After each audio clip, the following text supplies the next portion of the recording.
Hi, I'm Belmont, Hello, I'm Nick. and we are two out of the three boyfriends of TriadGaymers.com, and we're coming to you today from our basement studio to talk to you about the 32 cards or so from Commander Legends that have us super excited. Let's get started, shall we?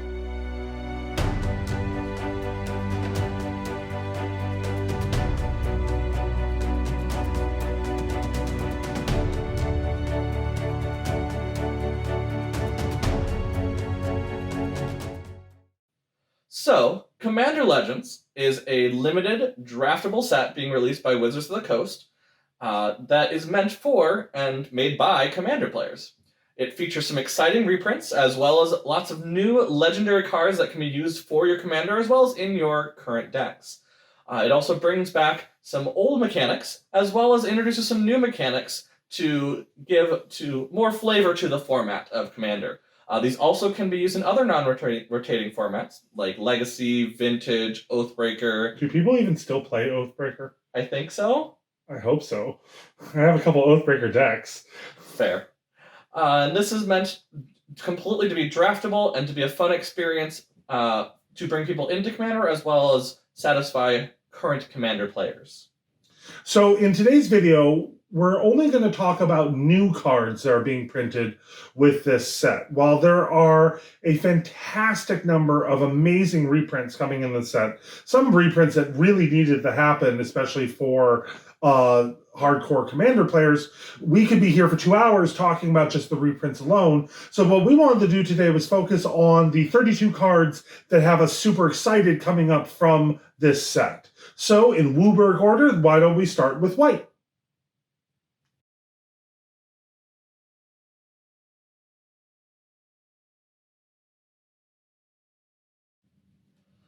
So the first card that I want to talk about, probably also Belmont, just knowing his affinity for angels, is Achroma Vision of Ixidor. Now this is a 6/6 legendary angel creature for 5 white with a bunch of keywords, so feel free to read those on the screen somewhere over here. Achroma normally does. Achroma's always had a crap ton of keywords. True, though this does not have protection, if you notice. Unlike other Achroma cards or the Achroma's Memorial, it does not have protection from black and red. So she turned over a new leaf. Maybe she's dabbling in the dark arts. Who knows? The Rakdos Circus. Well, she did get a little wrathy for a little bit. Just a bit. But what it also does, and this is what I find very interesting about this card, and in terms of recent events in Commander 2020 pre-cons, is that at the beginning of combat until the end of turn, each other creature you control gets +1/+1 if it's flying, and then going all the way down the list of basically every keyword that exists in Magic, either eternal or not. Why I like this is, if you remember, there was the Commander 2020 pre-con with Kethis. Yeah. Not Kethis, that's a different way of... Kethrol, excuse me, Kethis is down the way. But whatever. There's a lot of K legendary creatures, but Kethrol, those decks meant with keywords. It meant to get them into your graveyard, which Achroma in your graveyard, putting this on Kethrol would be great. I'm going to do that constantly, aren't I? But also, it just buffs up your creatures that have that. So Kethrol, with 10 counters on it for different types of keywords, will get +10/+10 out of nowhere. Yeah. Like, seriously. Yes. Wow. Now, she does have partner, so you can partner with someone else, though in this case, you wouldn't do it with Kethrol. But in terms of that does allow a lot of different options that you have, including, for instance, a card we're going to talk about later, the Kobold Commander, giving them just a random +3/+3 because Achroma exists would not hurt in a Voltron strategy, not gonna lie. Yep. Oh no, that's going to be one powerful card. And which actually, like, going on flavor, it actually is my first card in white from this set that has me super excited, which is Achroma's Will. Now, I'm a sucker for a good white combat trick. I've had many of them screw up my plans, and I've used them to screw up other people's plans, I'm not going to lie. But this one is part of a series of cards throughout all the colors that are really caring about commanders. And so the idea that you could have 2 modes go off just because you have your commander out, regardless of who your commander is amazing, first of all. And then the idea to give all of your creatures lifelink, indestructible, and protection from all colors in one turn is just game changing. I mean, depending on when this gets cast, and provided it doesn't get countered, hello, blue players, this could end a game or completely flip a game on its head, which is why I'm super excited about it. And what's amazing is, depending on who your commander is, that's relatively cheap for 4 mana. Fair. For 4 CMC, that is unbelievably cheap, which is why it was the first card in white from this set that got me super excited. Yes, I do like, actually, even though, let's say you don't have your commander, I do like the flexibility of there's almost an aggro mode and a protection mode. So they've kind of split it up nicely between the two options of how you can choose to use this card, even if you don't have a commander out. Yeah. Because that is an issue, especially, I'm sure, in a limited format with a bunch of removal, if we talk about Commander Legends being draftable. Yeah. This is something that's nice to have that, even if that's not the case, in a go-wide strategy. So you can still do a token strategy or a go-wide strategy. Yeah. It's just, and it's got some versatility that I'm super excited about, and we'll probably be going into a few EDH decks that I have that have white in them. Now, speaking of protection, I also have a card that I'm excited about that has me going crazy because of just my enchantment love, to be honest.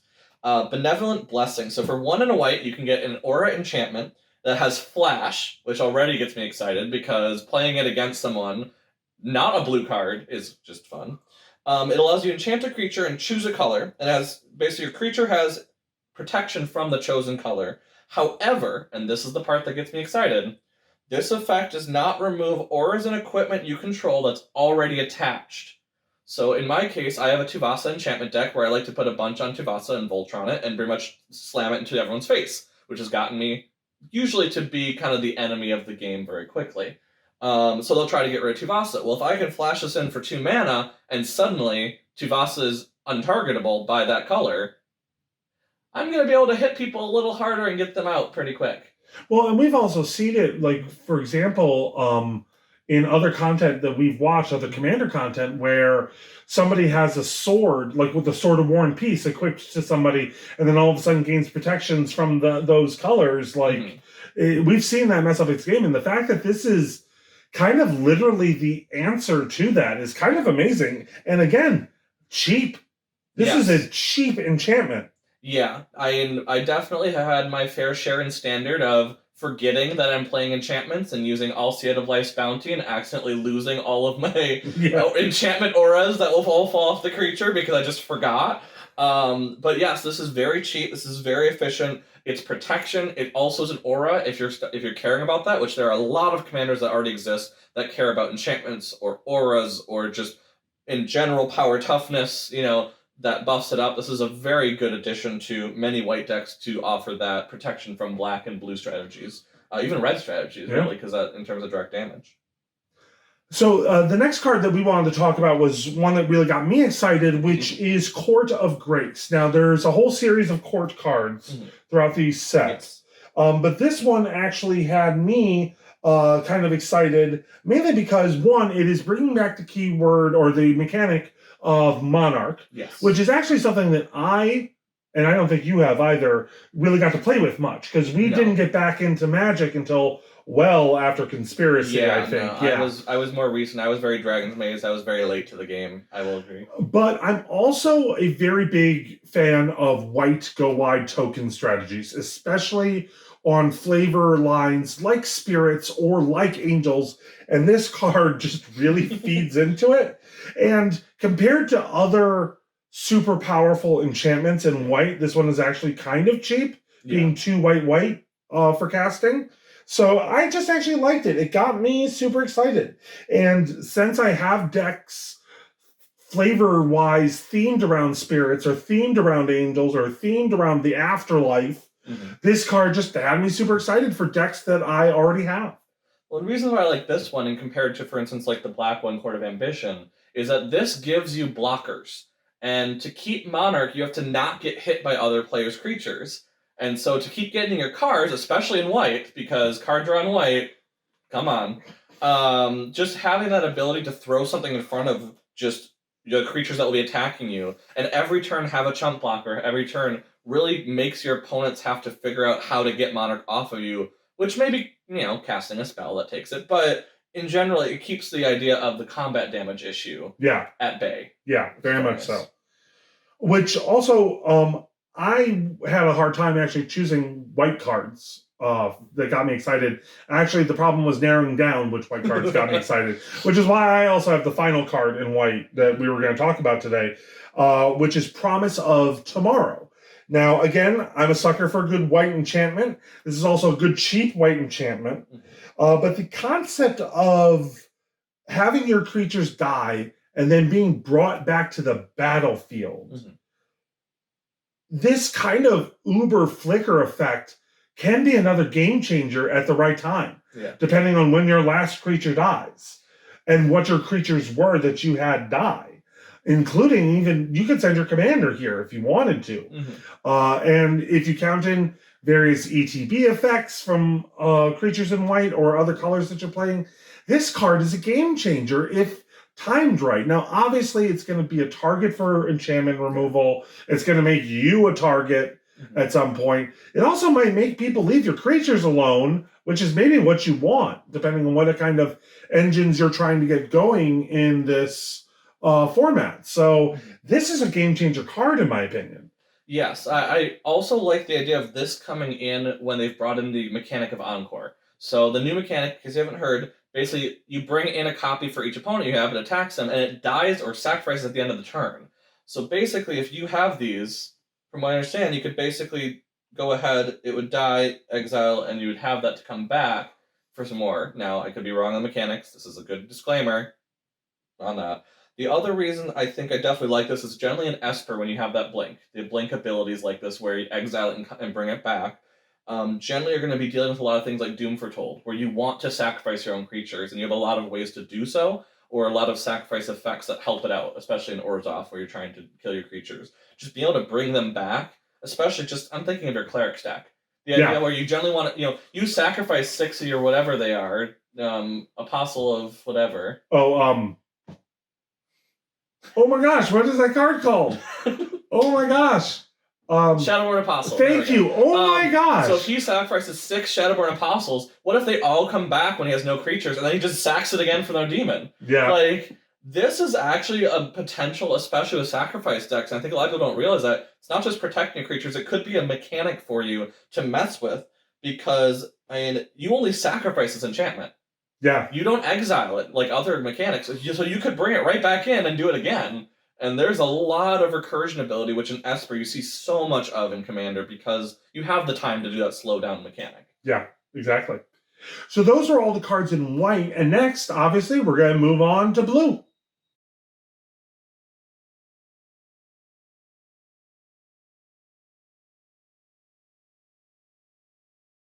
Moving on to blue, we're going to actually start with Azor, Wardwing Familiar. I hope I'm pronouncing that right. So this one got me excited, and on first glance, it actually doesn't look that exciting. It's just a 1/3 for 2 blue legendary bird, but the idea behind it is a very common theme throughout the set that I've been noticing, which is protecting your commanders.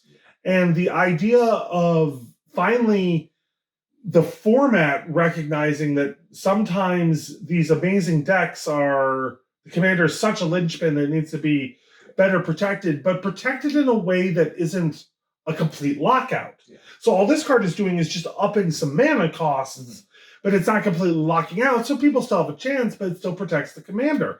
And I'm finally glad that the format as a whole, the creators of the format as a whole, are starting to recognize that as opposed to the players having to do it themselves.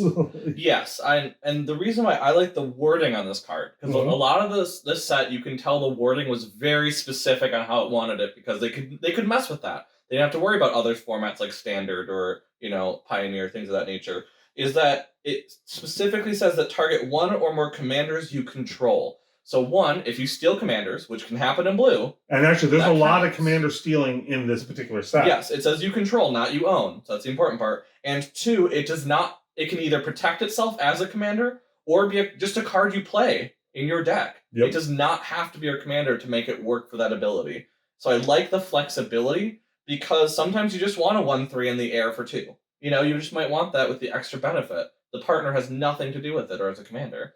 And the thing is, there's also some amazing Azorius flyer combos that you can pull off that this would fit in well. Actually, there's also another card that was on our list of potential cards for this video that is an Azorius bird commander that could have worked well with it. So this having partner is also amazing. Yeah. And also with a CMC of 2, you know, he might be little, but he can keep coming back and keep making himself known real easy. And that's why this card had me actually kind of excited. I don't see myself immediately building a deck around him, but I can see him fitting into any deck that, you know, has that color and fitting in very, very well. Oh, yeah.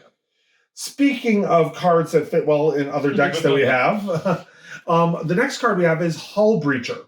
Now, I actually did create, like a lot of people, did do a Pirate Tribal deck. I know that that's actually even gotten more of a revitalization with the past couple sets that have been released, especially with Zendikar Rising and a few others. And just Commander Legends. And Commander Pirate Legends, is a huge archetype in Commander Legends. Yes. And the fact, though, that this card also, I mean, second, and you and I were talking about this earlier, second only to Relic Robber, which we talked about in our last video. I consider this the most devious freaking card in Magic ever. Because think about how many commander decks that you face that have a card draw strategy, and now you're messing with that. You're messing with that very hard, and most importantly, you're doing it at instant speed as a creature. This is insidious. This is an insidious card, and I love it, and I'm here for it. Yeah, no, I actually think this may have been a thought process that was left out of Arch Enemies, or maybe we have Arch Enemy sets coming in that this is coming into, because this very much feels like something where you are stealing an effect, and that was very common back in the Arch Enemy days. Yeah. To have that kind of replacement effect of, well, if your opponent gets to do this, no, they don't. Instead, I get this. And I mean, especially being in blue, it can be in that Grixis color combo. You can see it where a lot of the not only hand attack, but then also chaotic nature of, you see with Rakdos portion of it, I can see this going into it. And the nice part is it's not a commander. It's not a legendary creature. And so it can slot into really any blue color identity deck. Yeah. Without too much. You don't even need to have it a merfolk or a pirate. I mean, those are very common tribal decks. So that is something that you can mess around with. But just the fact of it's a 3/2 for 3 with flash, let alone having that extra ability, is just it's a nice flexible card, definitely. Now you had the next 2 cards in blue. Yes. Now, I also have a pirate, so I'm going to talk about my pirate, which maybe my shirt tells a little bit about what I like to do. But this is Merchant Raiders, so it's 3 and a blue, which is a human pirate instead of the merfolk pirate. 2/4, also not legendary, so as we're kind of talking about the other pirates that can fill decks. But the benefit of Merchant Raiders is definitely in Pirate Tribal. So whenever it or another pirate enters the battlefield under control, you can tap up to 1 target creature. So you have to be able to target. That's the important part. But that creature does not untap for as long as its controller... It does not untap during its controller's untap step for as long as you control Merchant Raiders. So usually when untap effects happen, where it messes with that untap step, it's just for like 1 untap step. Or it's just, it just taps it down for now. Like the next untap step. This is a sleep effect. Now keep in mind, generally when you have enchantments or things that take it down, it's generally 4 mana. Here you have a 4 mana creature, so you're already getting the value of the creature. Big booty creature. Yeah, it's got a booty. Yeah. We like that booty. But also just in general, it keeps your opponent's creatures tapped. Now, the reason why this is very important is if you can keep Merchant Raiders on the field, you're going to have a ton of basically creatures that will not untap on your opponents. So when you're playing, for instance, a pirate aggro, which is very common to see, like the deck we were talking about earlier. Yeah, like the deck we were talking about, you can get through to people. And that's the tough part a lot of times when we're playing that pirate aggro strategy, is that suddenly people fill up the board with blockers and you just can't get through and actually kill somebody. Whereas this is an ability that will definitely help you get through. Most people will look at it like it's a control strategy, but honestly, it can be aggro. Yeah. If you can keep even 3 creatures tapped down this way, you can hit someone very hard and make them scramble. And if they're using your removal on this, I mean, your other big pirates are going to be a lot nicer, other big creatures. Yep. And what was your next card in blue? So my other card was, and I'm going to try to pronounce this, Sakashima's Protege. Now, yes, there is Sakashima, and everyone's really excited about that return to the card. However, this one, the reason I like it is that not only does it have Flash, you know, it's going to be like a lot of Flash things. It has Cascade, which already is one of my favorite mechanics within, usually Commander, but in Magic in general. Yep. And then thankfully, that mechanic is returning hard in Commander Legends. Yes. And we are very here for it. You'll hear it in many of the color groups that we talk about today. But the other thing that is very interesting about this protege is that you may have it enter the battlefield as a copy of any permanent that entered the battlefield this turn. Now, keep in mind with Cascade, the Cascaded card comes in first. Yep. So, for instance, if you Cascade into a, let's say you Cascade into a 4-mana Questing Beast, you now just brought out 2 Questing Beasts that's going to absolutely destroy one of your opponents. Yeah. And that is something you can see, because you're seeing it a lot in the Tamer colors, so red, blue, green. Also in Sultai, I've seen some of the, Simic colors. You've seen a lot of the Cascade. Yeah. So this is something that honestly could catch your opponents extremely off guard, especially if you get some hasty big thing out. The other thing I thought about, and we're going to talk about Apex, what is the name of it? Apex Devastator later, and when I talk about it, I'll probably revisit this. If you could copy that twice, both of them, cascade a bit, that would be insane. That's the thing. This set is going to bring a lot of good insanity, I think, to the format that we really, really need. Yes. Speaking of insanity and things going awry, let's actually start moving into black, shall we?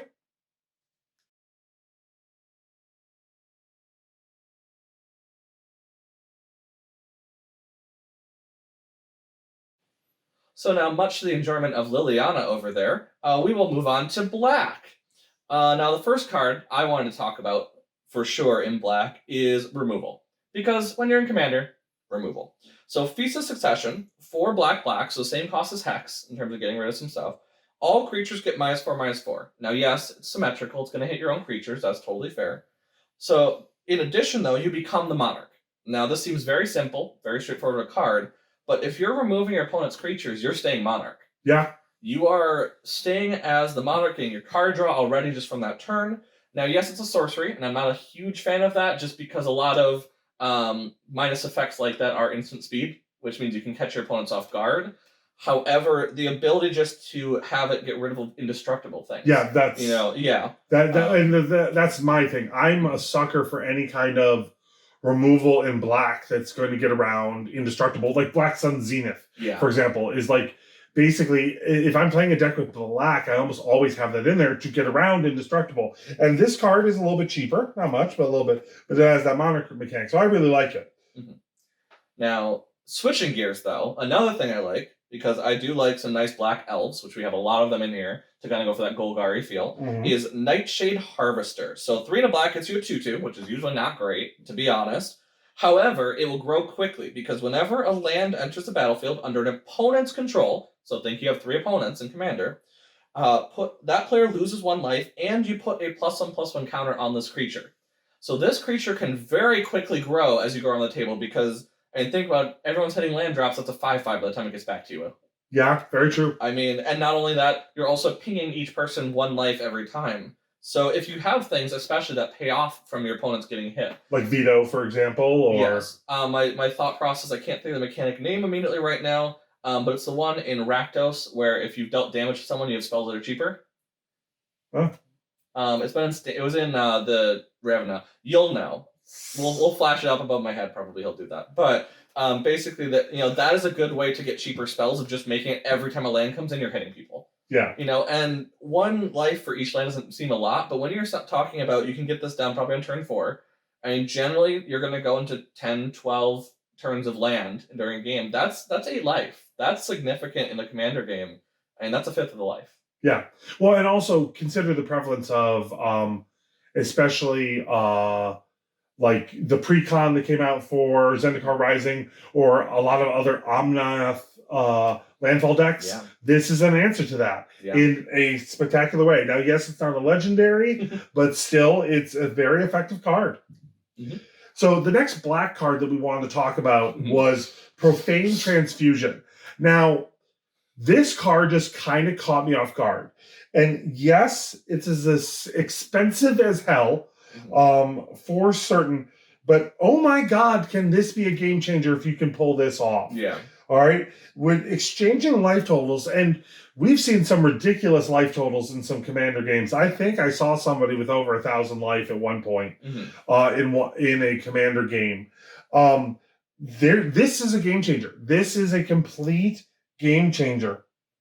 And also that art is just simply amazing. So yeah, I saw this card. I got super excited, and don't get me wrong, my excitement diminished a little bit when I saw that CMC, but it's still just really freaking nifty. Well, and with the CMC, it makes sense though, because you don't want to cast this on turn 5. Yeah. You're looking to cast this on turn 9 or 10 when someone's life is at 3 and someone else's life is at 50. You want to cash in for that 47-47 horror. Yeah. So the cost makes sense for what you get, especially because it could save your life quite literally. Yep. But let's say your life doesn't get saved and you become a zombie. That brings us to our next card. You and zombies. Yeah, no, I have a huge zombie tribal kind of thing. I've built several zombie tribal decks. I have one that I really enjoy watching. You can actually find the deck tech on our website. So that actually brings us to Tormod the Desecrator. And either as a commander or a partner commander or just a card in a zombie tribal deck, I really, really like this because there are so many graveyard recursions in either Dimir or Golgari or even Rakdos a little bit, not as much, but some. This card is just amazing. And I love going wide with a battlefield full of 2/2 zombie tokens. Mm-hmm. I ever figured if I was going to become a token, I would be a 2/2 zombie token. This card is just fun. And again, you know me, I like great value or specific value for cheap. And the fact that it's actually CMC4, 3 and a black, I like it. I was excited. You can slap zombie on most cards and I'll get excited. But yeah. And also, obviously, the partner brings flexibility. The other thing that brings flexibility, and you pointed this out when this card first was talked about, when Tormod came out first, because obviously this is Tormod was exciting because lore, but it's not necessarily a zombie tribal card, what a lot of people would think, because it's just one or more cards leave your graveyard, not even creatures, not specific cards, just a card leaves the graveyard in some way. I mean, even exile. Mm-hmm. That will count as getting you zombies, which is just free real estate. Yeah. So, and but again, let's take my zombie deck, for example. If you partner it with the commander, Jisa and Geralf, you're going to get 2/2 zombie almost every turn. Yeah. In addition to whatever else other shenanigans you're doing. So I was super excited on it. Now, we only had the 4 black cards, and actually in the next color, we also only have 4 cards. So let's move on to red, shall we?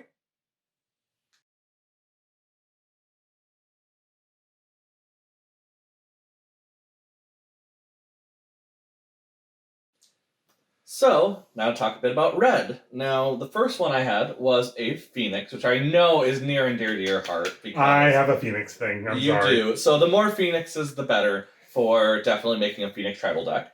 But this one specifically isn't necessarily predisposed to Phoenix, which is Aurora Phoenix. Now, is a 5/3 flyer for 6, so it's a little on the pricey side normally. However, it cascades, so you get a free thing of some sort generally.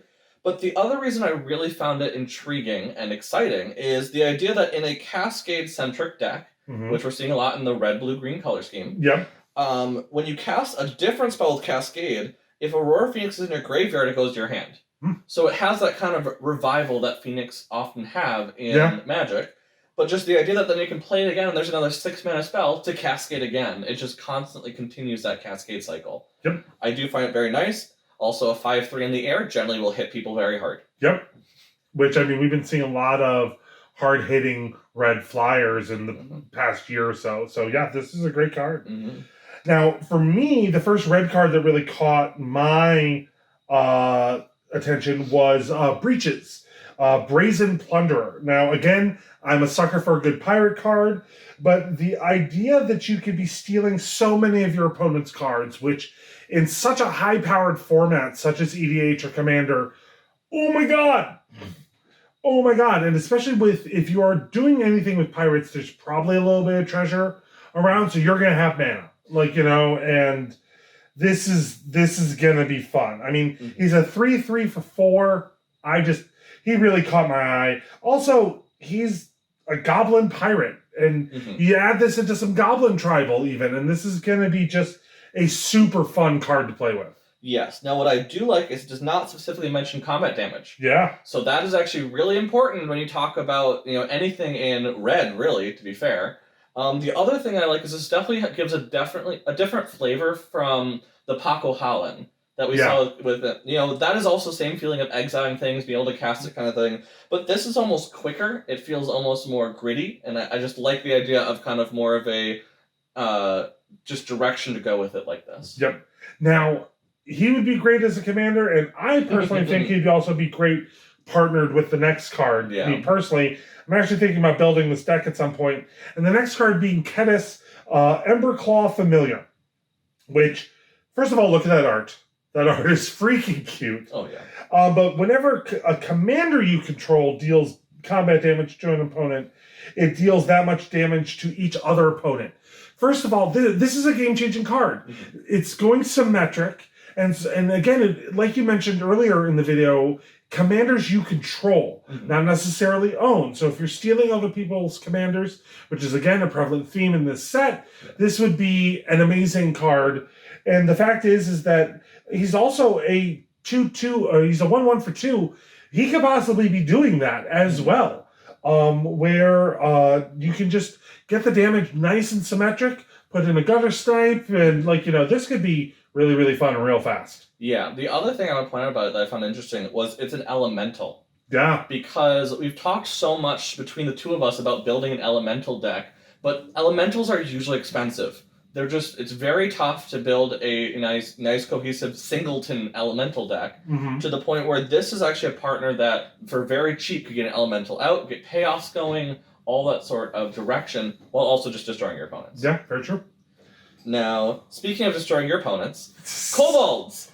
Which is not usually what you say, but generally, I'm just excited to see, just from a lore standpoint, from a history of Magic standpoint, especially with Prosh in this set, creating kobolds of Carekeep, the idea of having a kobold commander is just so cool.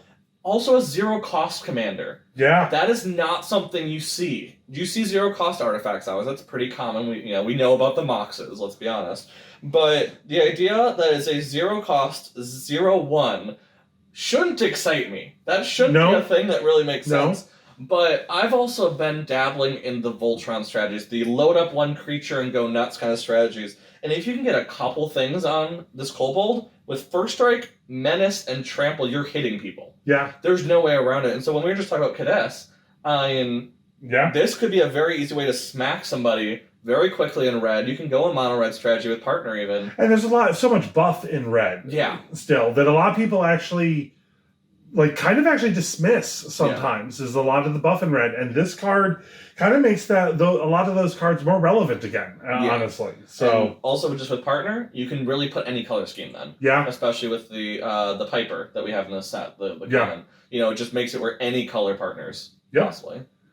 So now let's move on to green.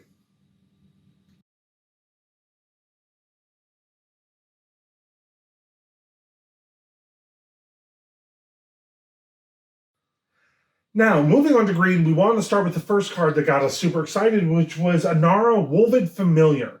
Now, besides having some unbelievably majestic art, this card follows in the steps as other cards that we mentioned earlier about protection for commanders. The format is now caring about commanders even more than it has before, and this card really exemplifies that.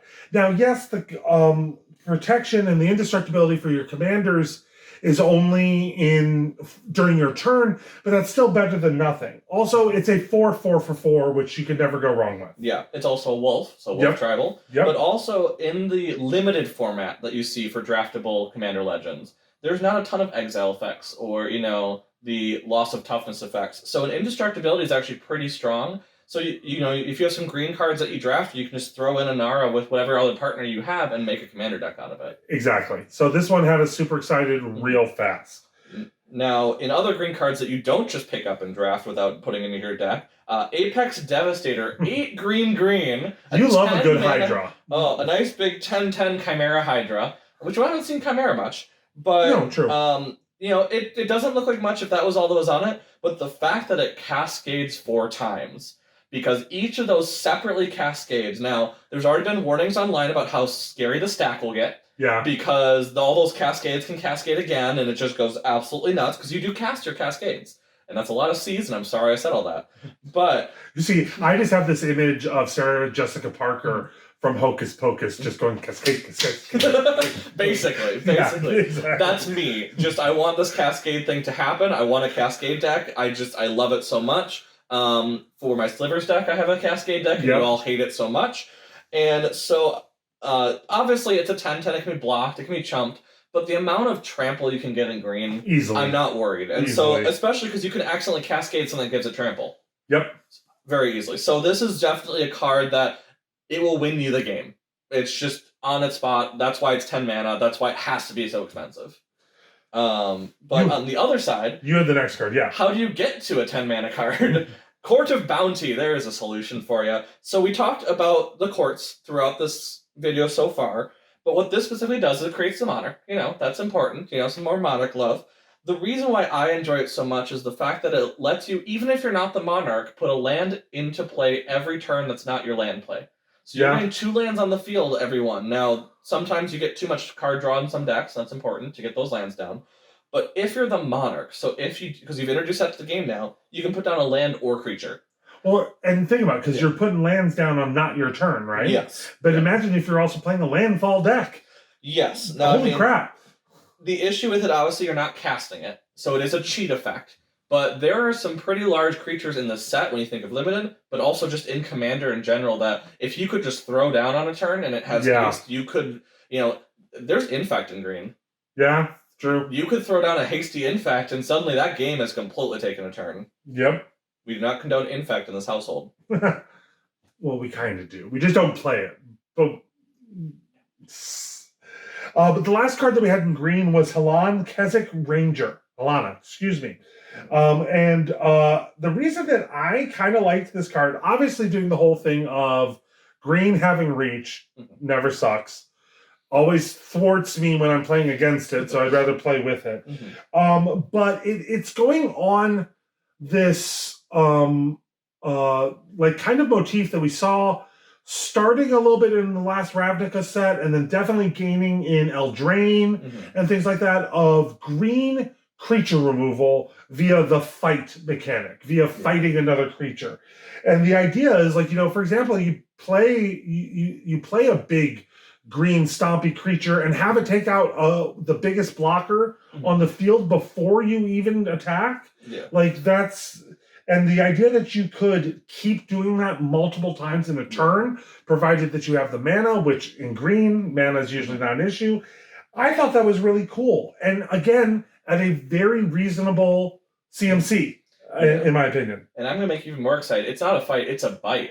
It just deals the damage. Yeah, true. Things. So you not only have Golgari Death Touchers, where that could get really gross, but it's also very common in Gruul. We've been seeing it even in Standard with Terror of the Peaks. That's the biggest one that we've seen recently, where Gruul is kind of getting the idea where it can remove the threats so it can smash face. Yeah. It's been very common in the last few sets. Well, yeah, and then you also said that this partnered with another commander in this set. I think based on lore, it's meant to partner, and I do not know her name, but it is a red card, where the two of them are supposed to go together as Gruul. But there are also, like I said, there's some elf mechanics for sure in green-black that would love this to be able to throw Death Touch at another creature. Yeah. Just in that direction.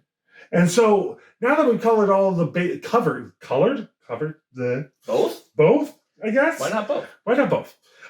Since we've covered all those basic colored, single, mono-colored cards, that's the word. Ha ha. Why don't we actually move on to what Commander Legends is probably going to be known for, which is its multicolored cards, of which, while we've been doing about 3, 4 or 5 cards in this... the monocolors. In the monocolors, we actually decided to do 8 cards in the multicolored.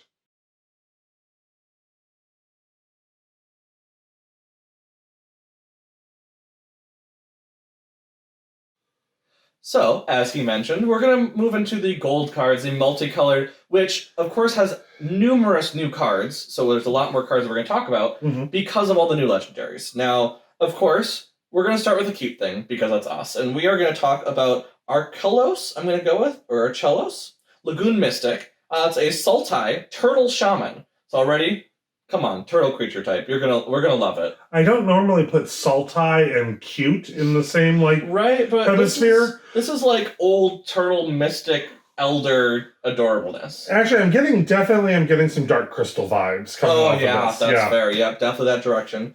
And probably based on the abilities they have, that's very apt in the way. Because oddly enough, this is a Sultai card that kind of dabbles in the death and taxes and like blind obedience realm of Orzhov. It's kind of a weird color pie break because whenever it's tapped, everything else comes in tapped, including your own stuff. So if you have it tapped yourself, but then untapped, everything comes in untapped. And I think you made a great point about lands that come in tapped. Yeah, Jesus. Because you can have tapped lands come in untapped. Because that's, it's basically overruling what the card's going to say at that point, and allow you to really ramp like crazy in Sultai, which you already want to do. Yeah. That's kind of the point. But I mean, I'm thinking of all these amazing utility lands or even some artifacts that would normally come in tapped that will now be coming in untapped because of a card like this. And the thing is, especially in Sultai, you've probably produced a few other creatures. You probably don't need to turn the sky sideways to go into things. So this could really change up a game very, very quickly. And he's relatively cheap for what he does. Yeah, I mean, in Sultai, you're going to get to that pretty quickly, especially if you have the Slumbering Isle that can come in untapped. Yeah, oh, goodness gracious. I waited to tell him that one. But now, speaking of also some land ramp, in Tamer, which is, it's still a Simic, so you still see a lot of it, Averna the Chaos Bloom. Now, a lot of you are going to say, well, it doesn't always hit the ramp, which is true.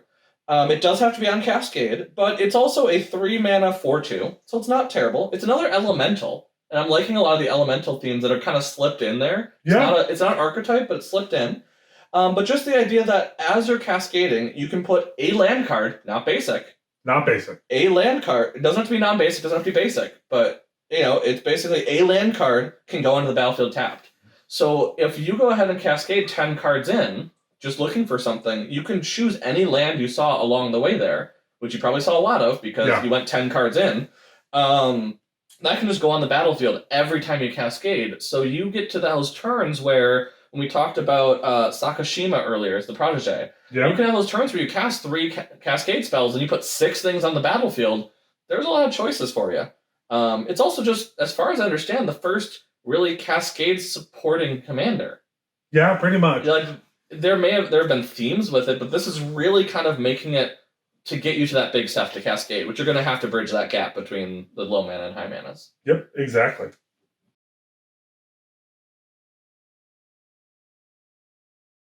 I say expressing high-pitched concern about not having enough Jeskai commanders that really impact the game. Obviously, there's a few. Obviously, there's Narset and several others. The Bird Wizard, yeah. Yeah, there are some, or like the precon that just came out recently. I think it was one of the 2019 precons. Yeah. But I am always eager for the next Jeskai commander, and Nostro, Voice of the Crags, really did it for me right away the moment I saw it. First of all, being CMC4, I'm already in love. But the idea that you can scry, do damage, or gain life, basically matching its color identity so perfectly, just for a simple tap towards the end of your second main phase, I was really taken with this just right away. And I think that this is going to be a fun card. I think the only thing I wish that was missing, but would probably make it too overpowered, is that it doesn't have partner. It's got to be a solo commander. Yeah. But still, with Jeskai spells especially, I think that this is going to be a super fun card. Yeah, I think 3 colors are tough because that could make a 5-color partner pair, and try to avoid that. The thing that I think really is cool about is modals, because we don't talk enough about in Commander, or we talk maybe too much. We'll leave it up to you. About modal cards being very, very good. Now, yes, you have to have cast spells in your turn for this, But to be fair, just the ability of having that option of, you know what, I'm just going to hit something for 2 because I cast 2 spells this turn. Especially because it counts casting that commander. Yeah. Now, if you have to have haste on it to be able to tap it right away. Yeah. But the ability to just be able to choose what you need to do is so powerful in Commander. Very true. Now, speaking of power, as some of you may know, I have a Selesnya deck that I very much enjoy. That's +1/+1 counter synergy. I have been struggling to find a commander to do it with. So Hamza, Guardian of Arashan. Now, yes, it is a 6-mana 5/5 elephant. Obviously, that's a bit expensive, but the reason why I love it is it gets cheaper for each creature I have with a counter. Yeah. Which already that one looks to have counters on by turn 3. That's the way that deck works. But also then makes other creature spells cheaper going forward once it's out. Yeah, very true. And just the fact of the matter is, if I can have basically, that can actually erase commander attacks. Just about, yeah. Because let's say it dies, comes back. If I have 4 creatures on there, I'm only paying 4 for it, even with the commander tax. So the fact that you can make a cheap creature to put out there that then makes everything else cheaper in a +1/+1 strategy of aggro and try to kill people quickly, when you have like Oran Reef Ooze. Yeah. That's one of those big players in that deck. If you want to be attacking, you want to be going at it, if you can play those really cheap and get them out and get a bunch of counters on things, I mean, you can kill your opponents before they realize what happened. Yeah, very true. Very true. It's also an elephant. Yeah. Which we haven't seen in a while. There was that whole Loxodon mythology, but we haven't seen that in a while. Yeah. But speaking of really cool animal, let's talk about bird wizards. Specifically, Kenji Skywarden. Now, earlier we were talking about Azor Wardenwing Familiar back in blue. This is who I kind of actually see him or them partnered with. Which is Kanji here. So not only just being a Azorius flyer, it also just has some nice boosts that make the kind of Azorius weenie flyer strategy actually a little bit more viable. Now, again, I wish it had partnered. Yeah, I was going to point that out. Like, it feels like it should have partnered. It feels like it should. One issue I have with it is that it definitely would shine with it, but maybe because it's so expensive, they shied away from it. Because a lot of partners are generally cheaper. The idea to be able to get both out. But, well, they couldn't have that whole set have partners. Yeah, it's also a 3/3 flying vigilance and gets some extra buffs and things. So it's probably a good standalone as it is, especially if you're doing an Azorius flyer. Yeah, but the white weenie Azorius flyers kind of mix for a deck this card. And then also again, bird wizard. Yeah, that is kind of becoming a theme I've noticed recently, and especially as you talked about the C19, C20 precons. Yeah. We're seeing a lot of that. Now, speaking of themes, you are starting to see a theme. Yes. Or build a theme. So, obviously, Wizards realized that they had not put out enough Unicorn Tribal. So, this is now the second Unicorn Tribal commander that we've gotten. Because we had the one in Jumpstart. I would love to know that name, but I did not play enough Jumpstart to learn the names of Jumpstart. But here, Lathiel, the Bounteous Dawn. Now, this is a 4-mana 2/2 with lifelink. Now, that's not great. But I actually had to take apart, as I talk about Selesnya deck, I had to take it apart because there's too much life gain and counter synergy that didn't work well enough together. This bridges that. This could have a deck of that because the fact of the matter is if you can gain 10 life in a turn, you put 10 +1/+1 counters on your creatures. Oh my gosh, yeah. It's absolutely nuts, and it's at the end of each end step. It's not just your own. So you gain life on someone else's turn because they gave you 2 life, you basically get to draw 2 more counters on things. That can go out of hand. Life gain decks are already scary, but, I mean, putting counters on your creatures to then kill everyone else when they can't kill you is just bonkers. I love this unicorn. I want to build a deck around it. Fair enough. So the next card we have up is a Grixis commander, Obeka Brute Chronologist. Now, I love things that really shake up a game, and the mechanic on this card shakes up a game. In fact, actually, we do not see it that often. Now, I've seen a few cards of it, especially in our Chronomancer deck that we have. But the idea that you can tap this card at instant speed and have the person end the turn. Well, and it's politics. Yeah. I mean, immediately the reason why that kind of card, which is discontinuity that you see in current standard, the reason why that card is so big is when you have things that have to sacrifice themselves. Well, if you end the turn before they sacrifice themselves, they're stuck eternally. Yeah. So especially when we talk about Encore in this set, and being able to bring back things that just stick around, I mean, that's just, it's absolutely nuts. Now, and again, with it being a May ability, May, again, really adds to the politicking, really adds to the deals and the whole dynamic. It really shakes up a game no matter what kind of archetypes you're playing with or against. Yeah. As far as I'm concerned. And that's why this card, especially with as cheap as it is, 1 plus Grixis, that had me super excited. Now, the next multicolored card that had me super excited, and I think it's our last multicolored card, is a Thalys Reverent Medium. I'm really excited about this card, mainly for flavor reasons.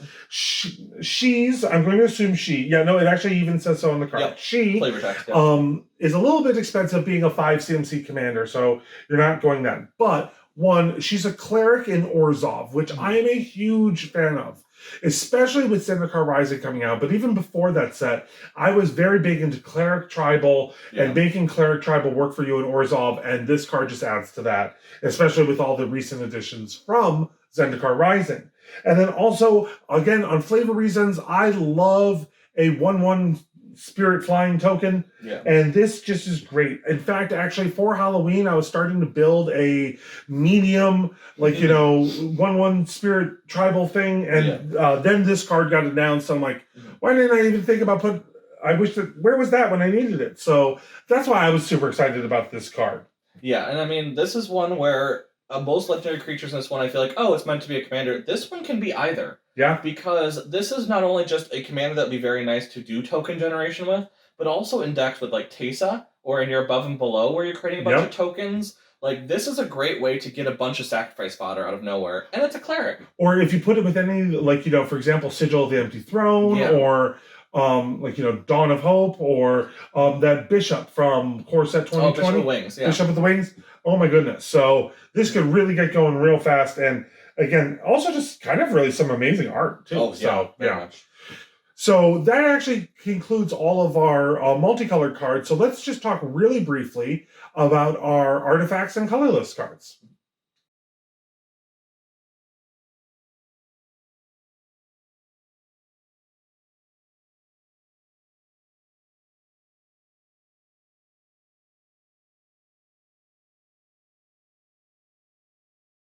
So the first of our artifact cards is the Blade Griff prototype.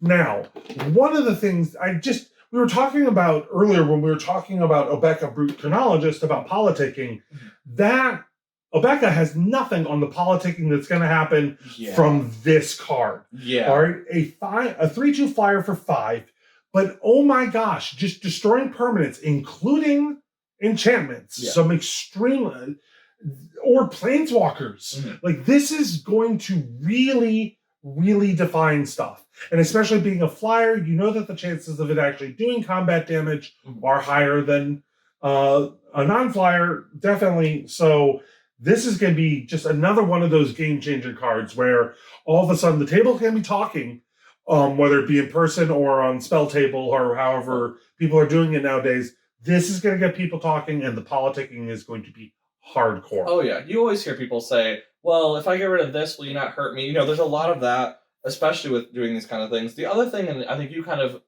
paused when you saw that, it is 5 mana for a 3/2 flyer, which is technically considered expensive, but a lot of what happens with artifact cards, and this is a thing that I like to point out with this card in particular, is that it can be played in any deck. Yeah. So it has to be a little more expensive because it is too easy to slot into a deck for Commander. I'm willing to bet not a lot of money, but a little money that this is the next Meteor Golem.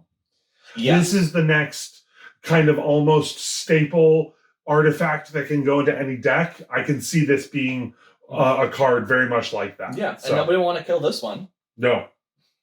Now, speaking of things that don't allow people to kill things, Commander's Plate, which I was shocked to find was not a reprint, because this just feels like this should have already existed. Yeah, very true. Just the fact that it's a 1-mana equipment, you throw it on the battlefield, and it gives the creature +3/+3, which is already crazy just for, equip 5 is expensive, but +3/+3 is pretty good.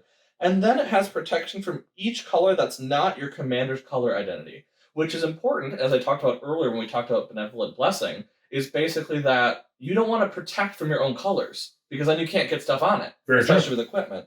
The fact that it's only 3 mana to equip to a commander, especially with all the partner commanders that exist in this set, is crazy. 4 mana to get +3/+3 and protection from other colors that are not yours, especially if you're going, let's say, that mono red deck. We were talking about that Kobold commander. Yeah. Oh, hi there.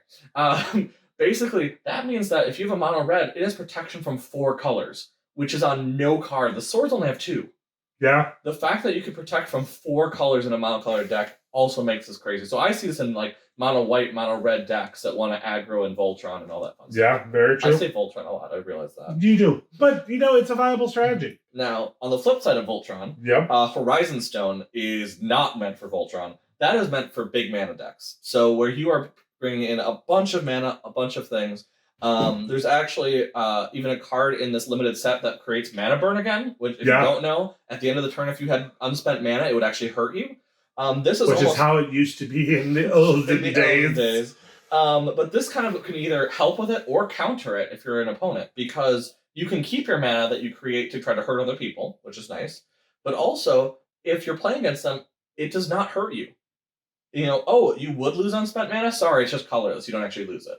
It's a great replacement. I also like the art. I'm also liking, because it's coming into a set that's identified very much, that it's coming into a set that's specifically for Commander. Yeah. And Commander is sometimes kind of defined by the Soul Ring and the fact that this is kind of a twist on that.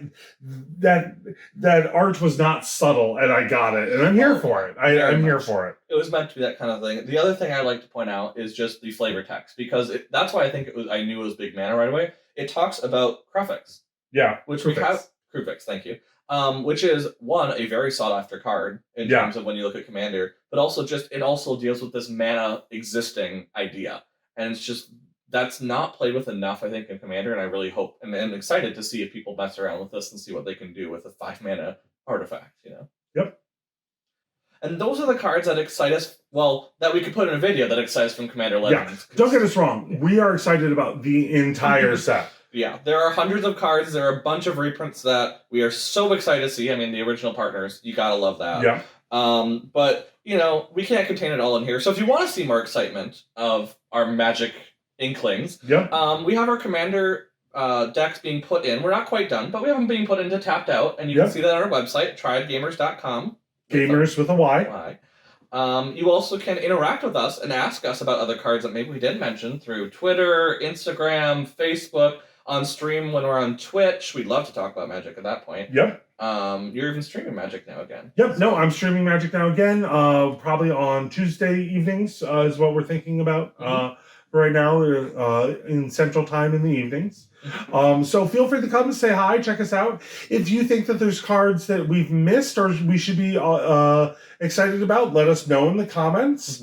And we thank you for watching, and we can't wait to see what you do with your new Commander Legends cards. Get through it. Have a great time, folks.